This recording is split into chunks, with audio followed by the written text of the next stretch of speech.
It's okay. It's all right.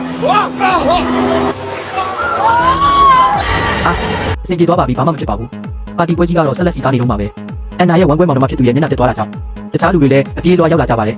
ကံကောင်းထောက်မှစွာနဲ့ပဲဒါဟာလက်ယုံတက်ပါသူမရဲ့ဖန်ခွက်ထဲကိုကိုးကောင်တကောင်ပြောင်းဝင်သွားတာဖြစ်ပါတယ်အန်နာဟာသူမအဖွားရဲ့မဆုစာအုပ်ဟောင်းကိုတရွက်ချင်းစီလက်လုံးပြီးလိုက်ခတ်နေခဲ့တာပါ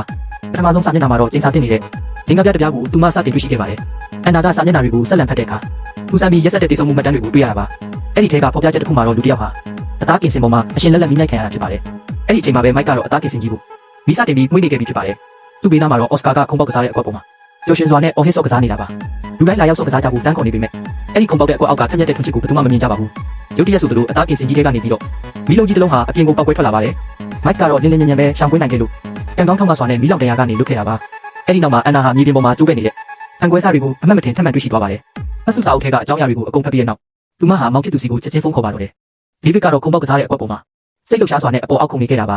ဒေးဗစ်ဟာသူ့အမရဲ့လမ်းခေါ်နေတဲ့အတန်းကိုတော့လုံးဝသတိမထားမိပဲဆက်စောနေခဲ့ပါတယ်အပြင်းထန်ခုံပေါက်နေတဲ့အချိန်ကြောင့်ပဲခုံတဲ့အကွက်ရဲ့ပိတ်စာဟာတဖြည်းဖြည်းနဲ့ဆုပ်ပြေးလာနေပါပြီ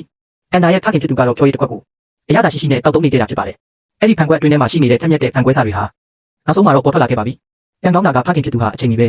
သူ့ရဲ့ဖြောရည်ခွက်ကိုလဲလှယ်နိုင်ခဲ့လို့ပါပဲအဲ့ဒီလိုသာမဟုတ်ရင်တော့အဲ့ဒီထက်မြက်တဲ့ဖန်ကွဲစာတွေဟာဖြောရည်နဲ့အတူသူ့ရဲ့ဝမ်းပိုက်ထဲကိုရောက်သွားတော့မှာဖြစ်ပါတယ်